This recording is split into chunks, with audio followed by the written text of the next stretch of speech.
What's up? Yo, What's Calvin. up? Calvin. Yeah. What? My PexPals. Yes, sir. Drink them if you got them. Smoke them if you got them. Yeah. If you're straight edge, do whatever brings you joy. Yeah. But you know what? It happened. Oh, what happened? The baby girl Watson's getting her heirloom. That's right. Congratulations to Congratulations to you and me. To you and me, Calvin. To you everyone and me. who enjoys a good heirloom. Watson and finally happened. Oh, I didn't say it was a good heirloom. Hey, but okay. Wait, what episode she's getting is this? one. Hold on, what episode 32? 32. Welcome to episode 32 of PexPals, the only Apex Legends podcast for the mediocre gamer. My name is CowVan.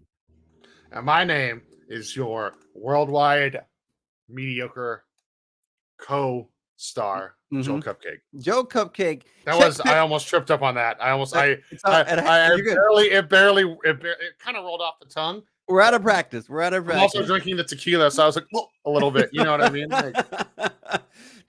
Please check out PexPals on all social media platforms. That's Twitter, Instagram, TikTok, Facebook, and YouTube at PexPals Podcast. Also, check us out wherever make sure to subscribe and leave a review and whatever the hell on whatever podcast thing you're listening to this on. Apple Music, Spotify, whatever the fuck. We had a big jump in listeners on Spotify, Cal. Remember, we did have a big jump in listeners. So all you Spotify podcast listener user lovers, Spotifyers. Oh, you Spotifyers! Thank you so much for checking us out. Unless you also listen to Joe Rogan, then no. Let's not polarize. Fuck. My glasses, I think, are these polarized? No, I'm not wearing the polarized pitties today. Sorry. Jesus Christ. Anyway, if you want to reach out to us and bitch about how you think Joe Rogan is the best podcast, feel free to email us at pexpalspodcast@gmail.com. You could also send us DMs on the Twitter or wherever the hell too. We got a nice action-packed episode with us because Joel. Wait, but first. What? But first, on the note. What? On the note of what you just said. What? We did have a listener leave us a review that included a question. Oh, that's true. Let me get to that. I'll let you look up the guy's name. Yeah, we'll get to that. No, let's do it right now. I want to do it right now. Motherfucker, we have a process. Listen, that we go I am through. Drinking. I told you I was drinking before we started. Oh my God. Just fucking bust it out now. Okay, all right, fine, whatever the fuck. Okay, so we had a dude leave us a review on Apple, and I'm a dude. You're a dude. We're all dudes. Spotify. I don't know if you can leave reviews on Spotify. I tried to look, I couldn't find them, but on Apple you can. So please do that. But anyway, dude says, "You guys gangsta." His name is Space Redneck. He's been listening for a few months. He says he loves our content. He has a question, Joel. This is more of a pointed question, directed question at you.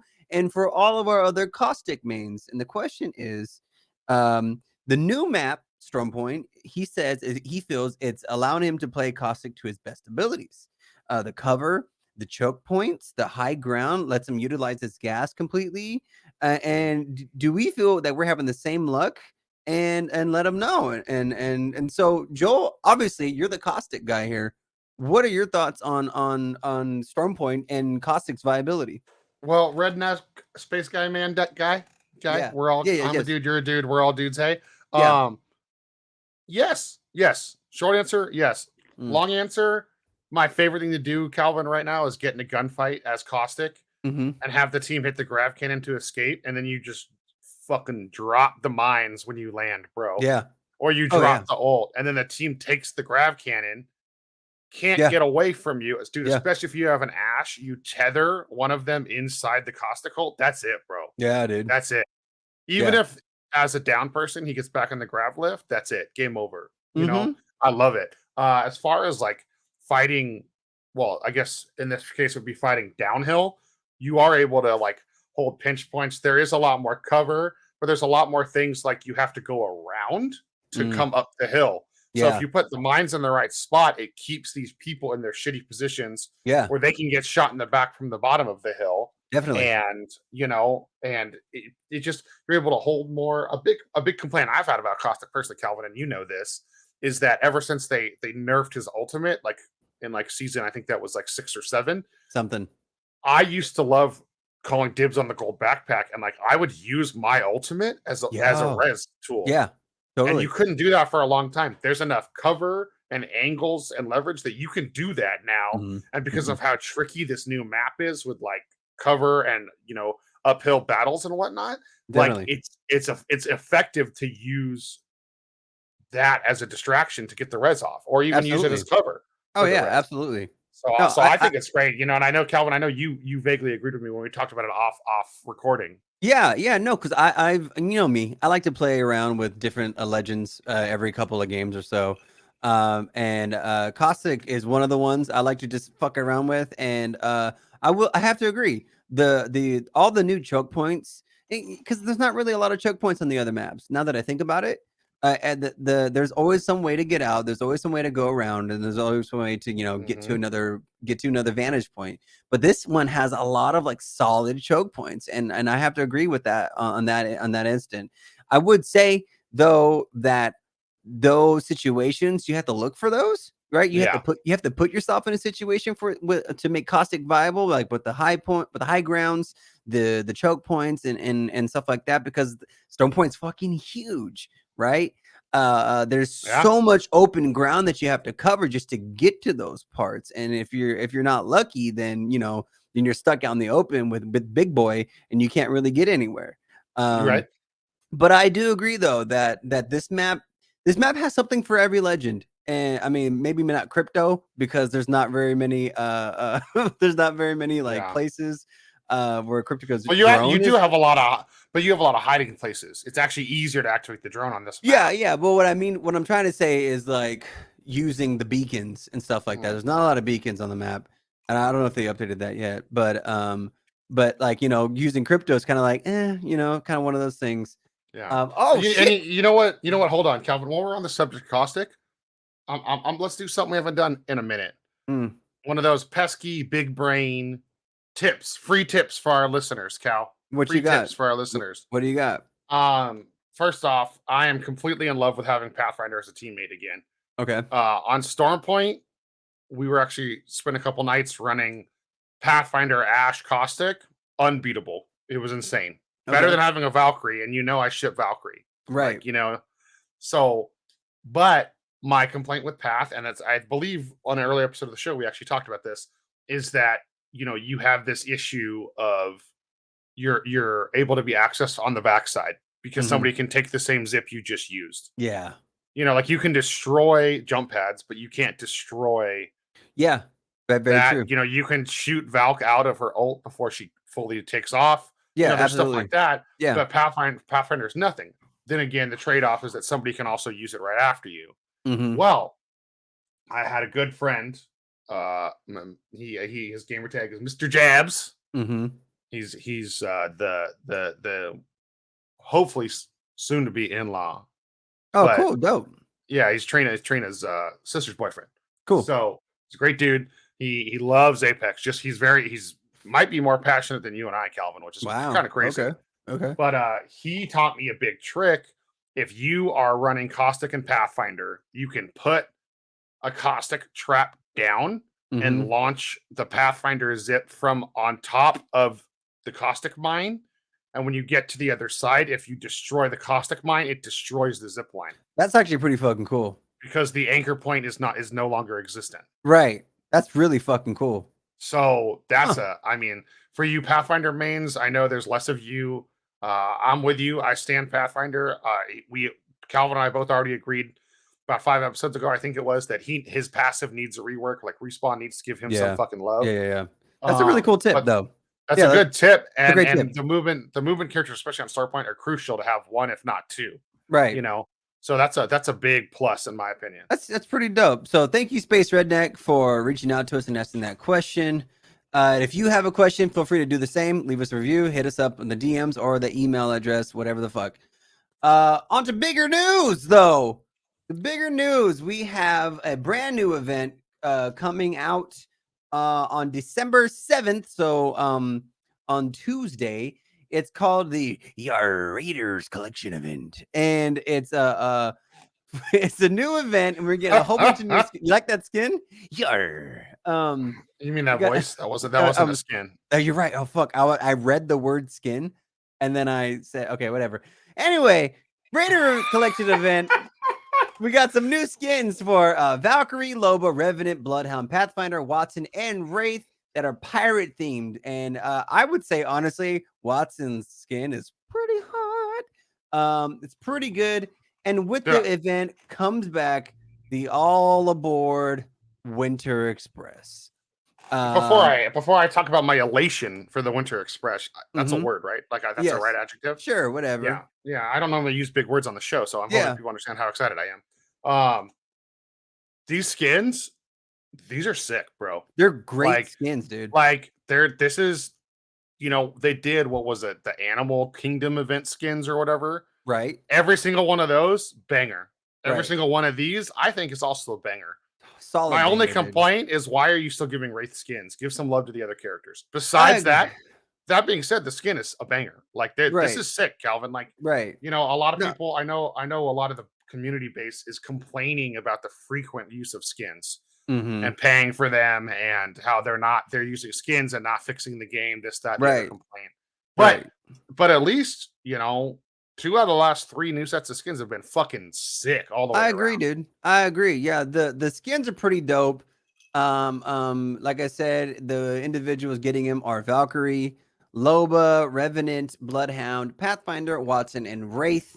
And we're also getting a couple of new in the battle pass. We're getting, it looks like, an alternator and a Hemlock skin in the, not the battle pass, but the event thing where you get points and shit. Oh yeah. We got 2 little heirlooms. Looks like the mouse. It looks like we're getting Ash's mouse as an heirloom with a dagger. So funny. Yeah, it's really cute. I love it. I love it. You're cute. Our boy, I know, and our boy Crypto is getting a little skin as well. And as events go, there's going to be 24 items you have to get to unlock everything. But with this new event, we're getting 2 big things. One is obviously the Winter Express. And if you are a veteran of Apex Legends, you already know what Winter Express is. If you don't know what Winter Express is, it is the annual limited time game mode where you drive around Fragment west and east, that whole little area. On what map is that? World's Edge? Yeah. World's Edge, yeah. World's Edge. There's 2 teams. Oh, is it 3 teams? 2 teams? 2 teams. 3 teams. 3 teams, and you have to capture the train that goes around the area. Stay on the train the longest to get to capture the point, and everyone's just fucking fighting each other the whole time. It's really fucking dope. Yeah. I'm a huge fan of it. I'm excited because they are spicing it up this year. Tell me about it. Listen, this is my favorite event, Cal. I love Winter Express. A lot of our friends can't stand it. I fucking love this mode. My highest kills in any game mode are always Winter Express. Right. My highest damage is always Winter Express. I mean, none of that counts, but doesn't matter. Caustic rips on Winter Express. Oh, dude, he is broken on Winter Express. It's not now with the Watson buffs. Oh God, dude. I agree.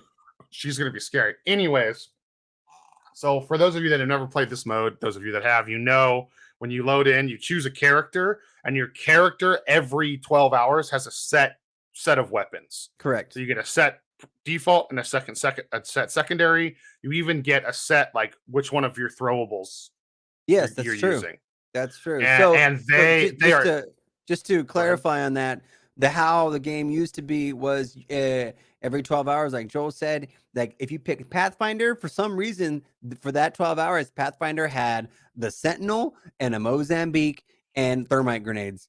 And then, but at the same time, Wraith had the ramp page and an R301. Like the loadouts made no sense. It was just random as hell. So Joel, they're doing just something different now. Yeah, so apparently there's going to be it wasn't in the patch notes. They didn't explain it, but you're going to be able to choose your loadout more. Like, you're going to be able more customizable. my initial thought process is they're going to apply something along the lines of the arena system. Okay. Maybe not a cash system, but a like, if you okay, you get this gun, you can get a good sight, but then your secondary, you get no sight. Maybe there's Right. some sort of trade off. Yeah. I mean, unless I do feel like not a lot of people played that mode last year, so maybe they are just going to let it be a complete free for all in an effort to get more people to play it again. But Maybe. I think this is interesting because now you're not seeing people. People used to switch characters based on the guns loadout. Yes. But now you're going to be seeing people play their mains and using whatever freaking guns they want. Right. And I mean, you know what? I kind of dislike that. I liked one of the reasons why I liked Winter Express was being able to see other characters that weren't Wraith and Octane and whatever the fuck. You know what I mean? Yeah. Like, I liked seeing all the different characters and seeing all the different guns. You know what I mean? Like, sometimes you'd see, multiple ramparts. Like, come on, like use other legends, use other guns. But anyway, yes. Winter Express coming back. And that's gonna run the duration of the event as well. I'm pretty stoked about it. They're also bringing back some old skins. For example, the what you call it, the robber clown mask looking Caustic skin. They're also bringing back. They're also bringing like the Spec Ops stealth fighter lifeline skin. Yes, so I'm pretty stoked about it. I can't wait to see what's going on. I think it'll be great. Yeah, I'm pretty stoked. And then along with all that, like Joel alluded to at the beginning of the podcast, she did it. She got it. It's true. Even the graphics that were leaked were real. WATTSON's Heirloom is finally coming out. And if you collect all 24 collectibles, the Raider event, you get WATTSON's Heirloom for quote unquote free. Yes. And it's called the Energy Reader. It's a cute little gun. Has like a 4 prongs that come off the front of it that conduct electricity. Has a little picture of Nessie, like a little Tamagotchi Nessie. Yeah. It's really cute. There's been mixed reviews about it though. Joel, before we get into the mixed reviews, but Joel, what are your initial thoughts on it? I mean, let me tell you, like, if you inspect it and don't pull out like a Nessie doll or like something, like this heirloom's worthless. Like, I'm glad she has one. Unless it has like a different special effect or like it affects her respawn animation or like if you're standing at your pylon and I have it out and then maybe the thing spins and lights up. Like, I just don't get it. Like I know that like this is probably more of like a character, like it's alluding to her obsession with Nessie, but also the fact that she creates the energy fields and she built the ring or she built the thing that expands in the fucking game, Like I don't know where their heads were at with this one. I don't like downplaying the devs. I don't like talking shit by any means. Yeah. Like every game's gonna have its issues. Every game has its struggle. Every design team has issues and struggles. I hope there is some real cool graphical effects that pop off with this heirloom. Because like the rampart thing with the whole being able to like pop the bubble gum in your mouth, that's so fucking cool. You know, so I really hope there's more to the WATTSON thing, because as it stands, I mean, still they have yet to make an heirloom more hilarious or better than Mirage's. The hammer is fucking amazing and fun. I love the custom door smashing animation with it. It's also the only heirloom I think that has a custom animation attached to it right now. What do you mean custom animation? Like if you use the hammer on a door, he gets a special animation for hitting the door. Oh, really? I never noticed. Yeah, exactly. Oh, okay. It's not really talked about. You know what I mean?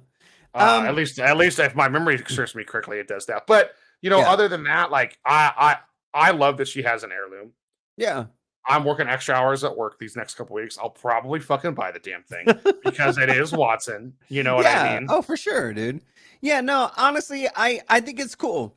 I think it's cool. And the reason why I think it's cool is because like every other heirloom is like some type of like murder weapon. You know what I mean? Correct. Like well, not Lifeline. Lifeline. They're Yeah, just okay, yeah. drumsticks. Lifeline, and so yeah, that's actually that goes to my point that I'm gonna make. You know, Lifeline has drumsticks, and Pathfinder has boxing gloves. You know what I mean? And WATTSON has a stun gun essentially, right? Because that's what it looks like. It looks like she hits you with it and electrocutes you, right? If it were real life, right? Obviously, it's just gonna hit you and you're gonna fly back a little bit, but like in game. But in real life, it looks like a stun gun. It looks like it hits you and electrocutes you. And I think that's really cool because like people get caught up on the idea that everything in a game has to be like deadly or whatever the fuck. You know what I mean? And it can't just be cool, right?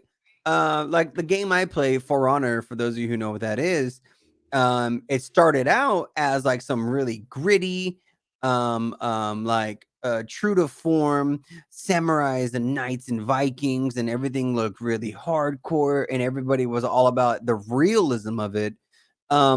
But then as the time got on, it was like, okay, we don't really have to be so serious about it all the time. And when has Apex Legends been serious about itself? Apex Legends has always had fun with itself.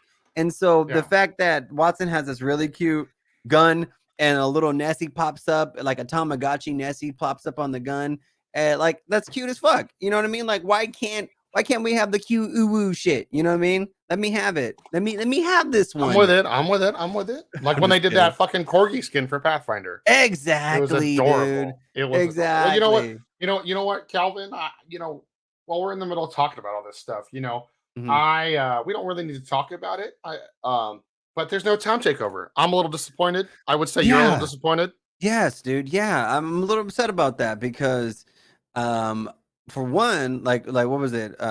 Kings Canyon or World's Edge has like the most. No, Kings Canyon. Kings Canyon has the most Town Takeovers. World's Edge still only has one. What, the Bloodhound one? That's it. Yeah. The rest of the stuff is just map changes. That's true. Yeah, that's true. Yeah. And so, Kings Canyon has like all these Town Takeovers. Olympus had a map change. World's Edge has Bloodhound's pit thing, whatever the fuck it's called, the trials, and some different cosmetic changes on it. Stone Point has all of this room for changes, and I think maybe they didn't. I think maybe they didn't want to put a change on Stone Point because it's still brand new, right? They don't want to just be like, psych, all those years of work, and we're changing it. You know what I mean? Yeah. And so I think that's fine, whatever. But I'm a little disappointed. I still think maybe World's Edge or Olympus could use some love. I feel like Olympus. I feel like Olympus is the most ignored map. I feel like people don't even give a shit that Olympus exists. You know what I mean? Like I agree. Which I love that map. I have like the best games on that map. Right, and the fact that and one of the big complaints at the start of the season was it was World's Edge and Stone Point that switched off. Like, why not Olympus? You know what I mean? Like. Well, I assumed we were getting a rework as they normally do. I assumed the LTM was going to be Olympus. Yeah, and then nothing happened, and so I think Olympus should use some more work. But with that, I think that not having a Town Takeover is a little disappointing. Agreed. Like I do appreciate the new skins. I do appreciate, the heirloom and all the work that goes into all that stuff like that. You know what I mean? But like, all that stuff is cool, but that doesn't change the way the game is played. A Town Takeover changes the way the game is played.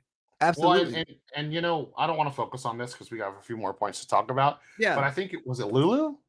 So somebody on Twitter made a point, and a bunch of the other streamers and people who love the game all chimed in. Supposedly, I mean, we'd have to go back and check the notes.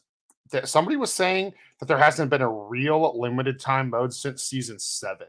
Because like even last year, I feel like when they did Winter Express, it was only a week. It wasn't 3 weeks. Really? I don't remember. Or 2 weeks like normal. Even the Halloween event, remember? We only had a week. Yeah, that's true. It. Yeah, this last Halloween. The Genesis Collection event was just there was nothing special. There was to nothing it. special about it. Oh no! The Skull Town was only for a week. We only had Skull Town. The flashback was only for a week.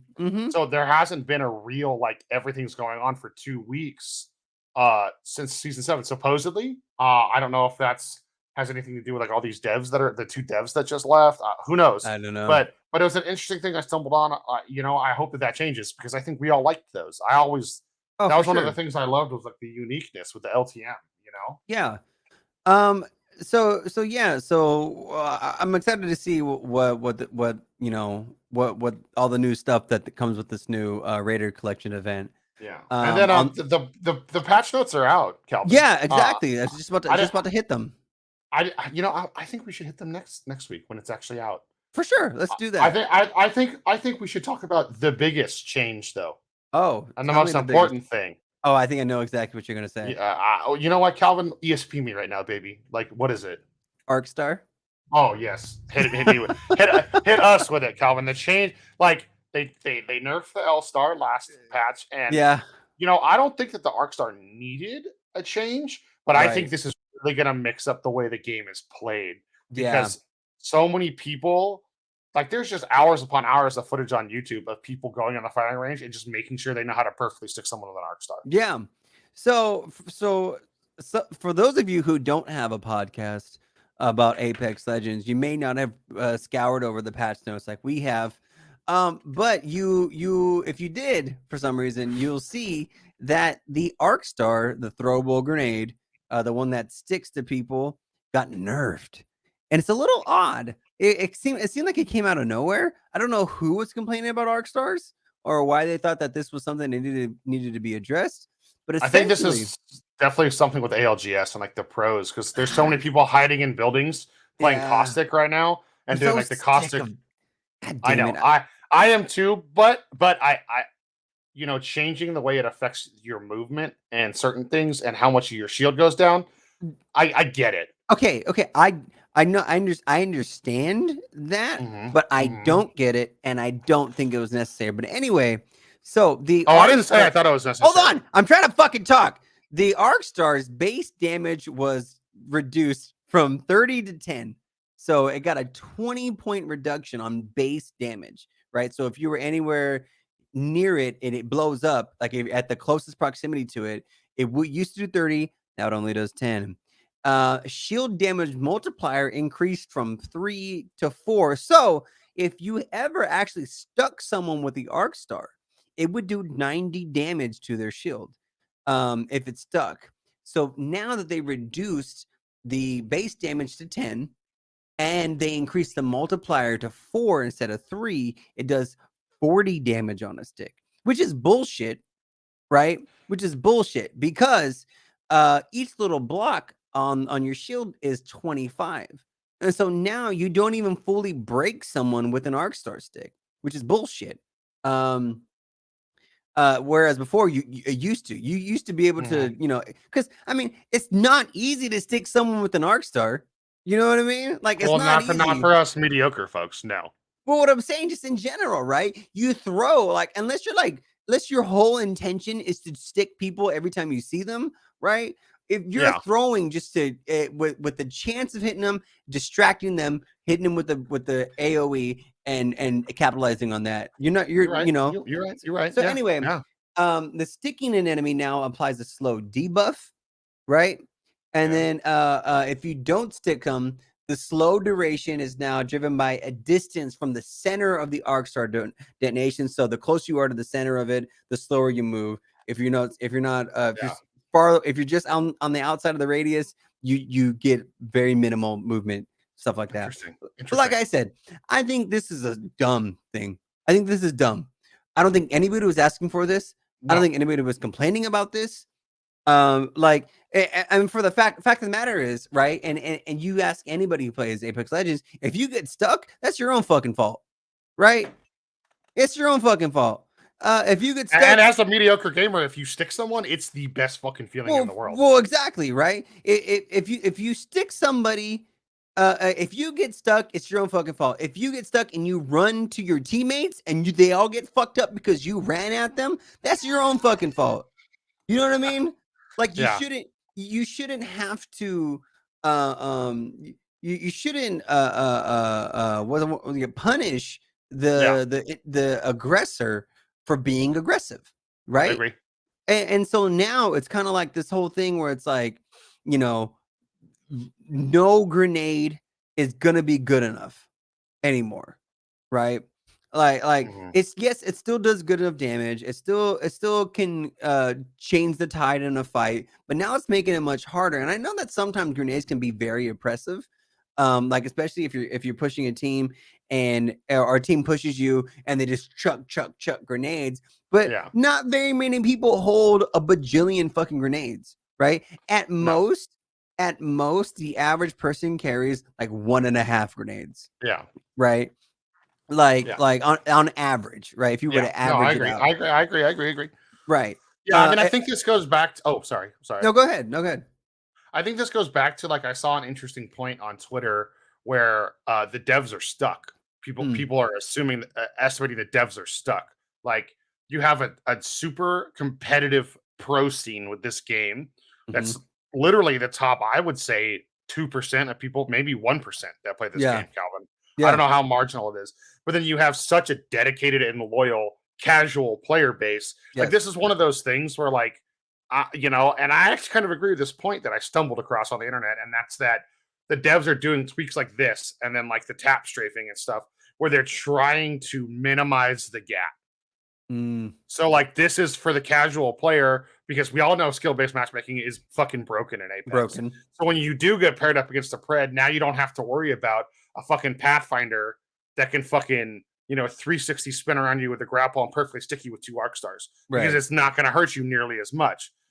Which is such a minute issue. Right. But I think in my brain, that's the only thing I can think is of how they're justifying this. You know what I mean? Sure. I mean, that's fine. But it's still fucking stupid. But yeah, but the reason why we have this podcast and the reason why people listen to this podcast is because we don't give a fuck about the pros. Right? Exactly. We only give a fuck about the mediocre gamers. Yeah. And overall, I think this hurts the mediocre gamer more than it helps. Does. No, it does. It absolutely does. Like we've said from the start, I greatly dislike when the gaming like developers cater the games or make changes to the game for the pros. Majority of the people who play the game are not pros. Not for us. Right. Majority of the people who play the game are not pros. Majority of the pros aren't even like the top players in the world. Right? It's just a small, minute, not minute, but a small portion of the population is considered pro, right? Like, especially now with streaming, the pros are just people who have a lot of viewers, and they're not even that good. You know what I mean? They're just as good as anybody else would be if they played 9 hours a day, right? But it's true. It's absolutely true, right? Like the fact that someone like me, who plays very sparingly, can get to diamond rank, and that's considered a good player. You know what I mean? Like, imagine if I had 9 to 10 to 12 hours a day to devote to. Of course, you'd be pred. Well, exactly, right? Why wouldn't I be at that point? But all of a sudden, that makes me a pro. You know what I mean? No. And so that's what I'm saying. So catering the game to someone like me who finds small what is it, QA, quality analysis, quality inspector people, like the people who test the game before it comes out, because that's essentially what they are. The pros are people who play this game so much they find the tiny little bugs that break the game or whatever the fuck, and then they go about trying to fix the game for these people who are the only people who experience these things, right? And so any changes like that, they just hurt the base. It hurts the base. It hurts the base. That's my personal opinion. That's my personal opinion. But no, you know what? You're right. You're right, Calvin. I agree. Yeah. You're right. On a positive note, the thing that no one asked for, but we're so glad they did it. They have a new custom reticle color system. So now, actually, people have been asking for this. I think this is tight. I don't think people are actually asking for it. I think people liked the idea, but no one was like, we need it. So now, come the update, you'll be able to change the color of the reticle on the screen. And you know what? This is actually really cool because I think it was Black Ops 2, Call of Duty Black Ops 2. The only reticle I would use on every single gun was the skull. Do you remember that? Yeah. It was this big ass skull. It's the worst reticle in the game because because in the kill cams, yeah, yes, exactly. It was just this fat ass reticle that you really couldn't see anything through. But if you thought someone was there, you just pulled the trigger. And that's the reticle that I would use. I would use that reticle all the time. And so the fact that now there's some customization going on in the game, I think it's pretty cool. I think this might be a good step in the right direction. So I agree. Well, you know what, Cal? I think we've had a lot of opinions. We got a little spicy. I've had maybe too much tequila. Maybe. You know what I mean? Like, let's end the show on the tried and true. Calvin, what is your weapon of the week? Our listeners got to know, because I feel like your insight on this is way more valuable than mine. My actual weapon of the week, and probably the only reason why it hasn't been weapon of the week in a couple of weeks, is because for some reason I haven't been able to find it. My weapon of the week is the R301, the tried and true. Just like having a weapon of the week segment on the PexPals show. The tried and true weapon, the R301. I was able to pick it up a couple of times, and it's just every time I pick it up, no matter what attachments I have on it, and then when you max out the attachments, it just feels so good. It just feels good. It's the perfect gun in the game. And right now in the store, they have a really cool skin color for it in the store right now. I forget the name of it, but yeah, I don't know, dude. It's just the perfect gun. Light ammo you can find fucking everywhere. And you know, so you're always gonna be able to use it whenever you do find it. It's just a great gun. It's just my gun. It's just my gun. JoelCupcake, what is your weapon of the week? So I'm like torn. Like, this was a really hard decision to make for me. Okay. Up until the last couple days, I was leaning towards the car. But I had the best game I've had in 2 weeks. 2 nights ago. Okay. And my primary weapon was the RE45. Oh shit. Okay. The tried and true classic. I was gonna say the car, but I think everyone unanimously stands the car. I think we all know if you can't find what you want, you can use the car. It's great. It's a great gun. My weapon of the week is the RE45, man. Okay. You put the 2x bruiser on it. You put the purple mag. Yes. And the thing is you got to have the right gun to support it. So RE45 and Prowler, unstoppable combination. I've been using RE45 Mastiff, and it's just been dumb. It is just like, I have pulled off some plays that I were at my skill level I could normally not. I've just gotten lucky with my angles and my Mastiff shots and just that RE it's like a laser to me again. It's a solid gun, great. Dude. It feels so, like, I know Cody's gonna listen to this and be like, God, they wouldn't shut up about the Mozambique. Now they won't shut up about the RE45. You know what, Cody? Actually, that's fucking right. Give me my sidearms, baby. Oh man, yeah. Just to wrap it up, everybody. Please follow us on the social medias, Instagram, TikTok, Facebook, whatever the fuck you use, at PexPals Podcast. Please engage, because the more you engage, the more people find our show, and the more we can then put more content out. You know, if the demand is there, we'll be able to meet it. You know, tell your friends. Say, hey, grandma, fucking this dude named CowVan. He has a PexPals show. He's really annoying. But you should listen to him. Tell everybody. If you have questions, if you have things that you want to rant about, if there's a rant about Apex Legends that you have, hit us up. Tell us. The DMs are open on all the social media platforms, and also our Gmail, PexPalsPodcast@gmail.com. Send us your rant. We will rant with you. God damn it. Don't forget to check my friend JoelCupcake out on all social media platforms at JoelCupcake. Check me out on Twitter at CowVanMan, also on TikTok and Twitch at CowVan. The Twitch streams might be coming back soon, so So yeah, I've been streaming a little bit more too. It's been fun. Yeah, it's been fun. Yeah, the Twitch streams might be coming back soon. Definitely gonna try to get back on that Apex hype. Yeah, and also if anyone here is new watching the show, just in case you didn't know, via our website or our YouTube channel, we actually do film these episodes with video live. Correct. Calvin and I make a lot of really dumb faces at each other. I make a lot of like inappropriate sexual gestures at him when he tells me to fuck off. He really does. You know, so if you want to have a little bit of fun, our boy Ilis knows. Ilis loves watching the show on YouTube. I don't even think he knows what a podcast app is. I don't think you he know does. what I mean. I don't think he does. But Ilis, we love you. You know what I mean. Thanks for. But check us out on the YouTube, or if you just go to the website, I have it set up so that our most recent video is always the first one playing. Dope. Check us out, everybody. JoelCupcake. I'm gonna say it. I'm gonna say it to sign us out. Beak, 6 feet deep.